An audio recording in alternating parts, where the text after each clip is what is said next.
Well, good morning, everyone. Thank you for being here.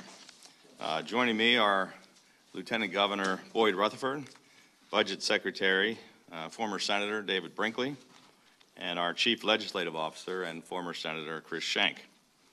We are nearing the end of the annual 90-day legislative session, and with just 3 weeks remaining, legislators who have only been here since January have already pushed for a staggering $7 billion in new unaffordable mandated spending increases. And I am growing increasingly alarmed that their current proposals, if enacted, would cause a $21 billion budget shortfall over the next 5 years and would impose a devastating and punishing $7,000 hike on the average Maryland household, a $7,000 tax hike. This is exactly the kind of reckless, unsustainable, and irresponsible behavior that we have been working so hard to reverse. The legislature seems to be attempting to return to the same failed overreach, overspend, and overtax policies of the past and the massive deficits which we have spent the past 4 years digging ourselves out of. If we do not stop these actions, they could devastate Maryland's economy. In the years just before I took office, 43 consecutive tax hikes had taken an additional $10 billion out of the pockets of struggling Maryland families and small businesses.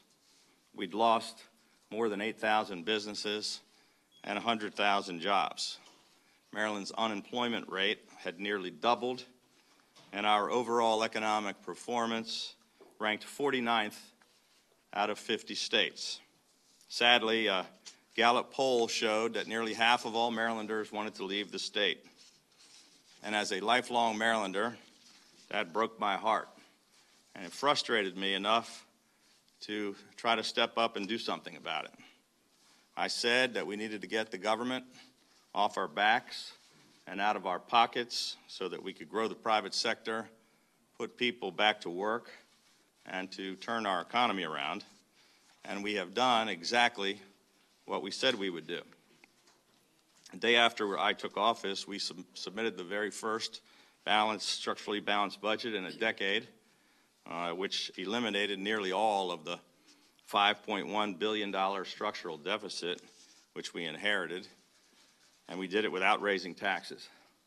In fact, we've actually cut taxes 4 years in a row by $1.2 billion. And we've been unabashedly pro-business and pro-jobs.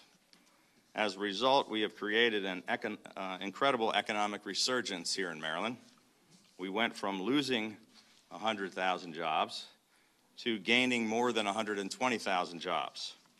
More businesses are open and more people are working than ever before in the history of our state, and we've experienced one of the greatest economic turnarounds in America.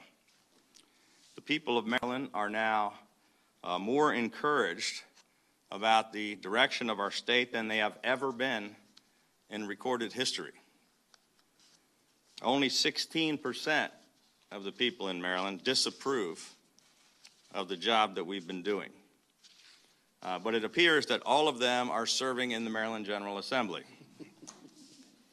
The actions that they are recklessly attempting to take would not only bring nearly all of our 4 years of progress to a screeching halt, they would actually slam us into reverse and run us into a ditch and put us in a far worse position than the one we've been climbing out of.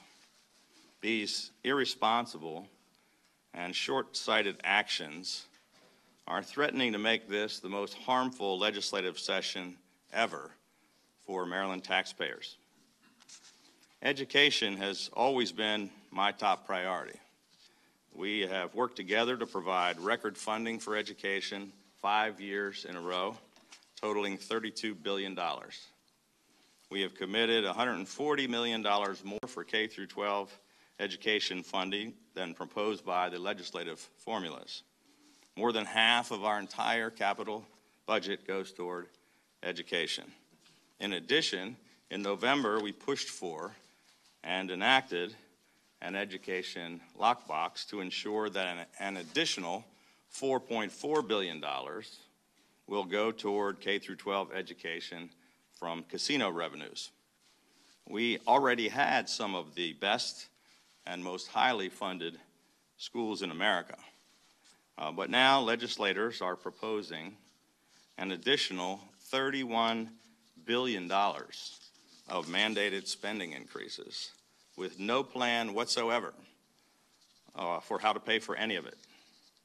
It is outrageous pandering to special interest groups while being completely dishonest with parents, teachers, students, and taxpayers.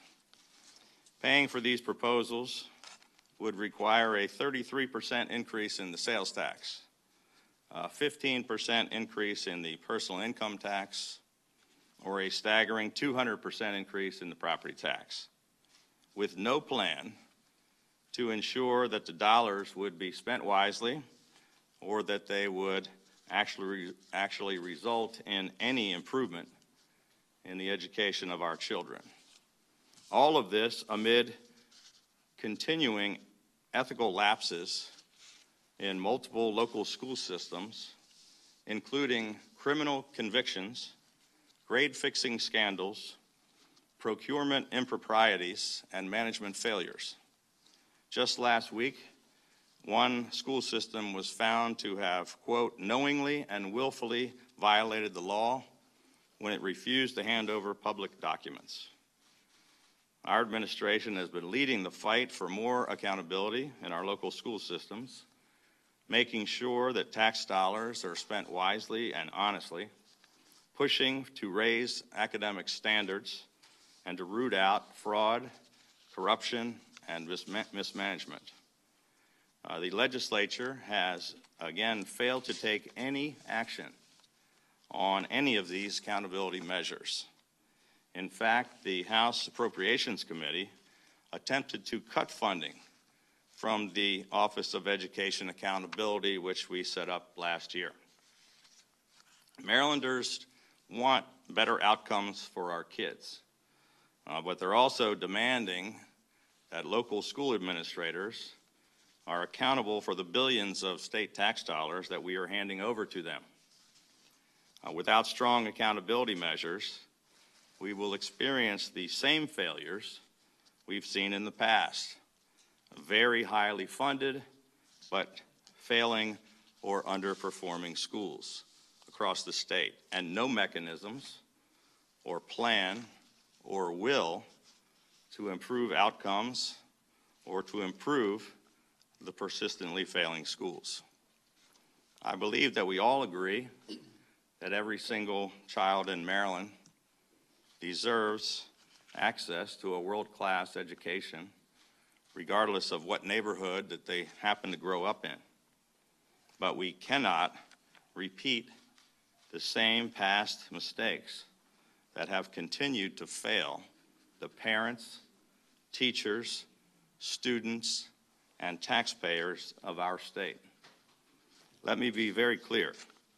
No additional state tax dollars will be handed over to local school boards without significant accountability measures attached. Another proposal moving through the legislature calls for a dramatic increase in our minimum wage to $15, which would cost us jobs, make us incapable of competing with other states in the region, and which could devastate our state's economy.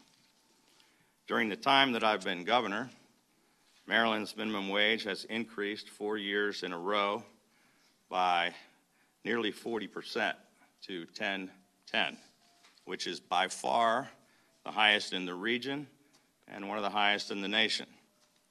If the minimum wage increased to $15 per hour, small mom and pop businesses would be facing a 48% increase in costs. It's estimated that this action would result in the elimination of 99,000 jobs for the very people who desperately need them the most, and a loss of more than $61 billion over the next decade. It could reverse nearly all of the positive job creation and economic improvement that we have worked so hard to achieve. The people we are working hardest to help would be the ones hardest hit. Inflating our minimum wage to more than double that of Virginia, which is at $7.25, would simply be too much for our economy to bear.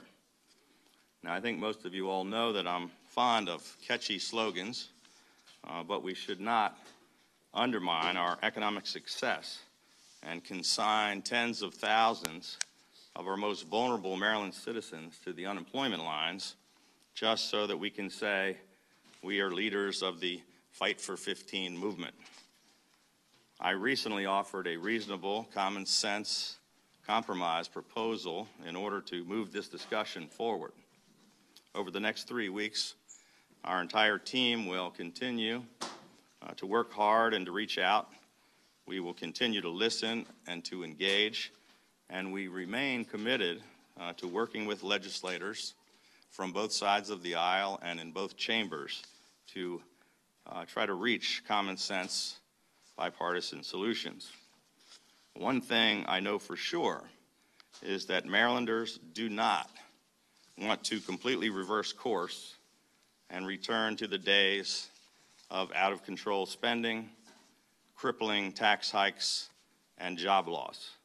And they do not want Annapolis to become more like Washington, where bad policy is passed with a promise that a fix will come later. With time running out on the legislative session, we need our legislators to stand up to the special interest groups and to put the people's priorities before partisan interests so that we can continue to deliver bipartisan common sense solutions and real results for the people who sent us here. With that, I'd be happy to take a few questions.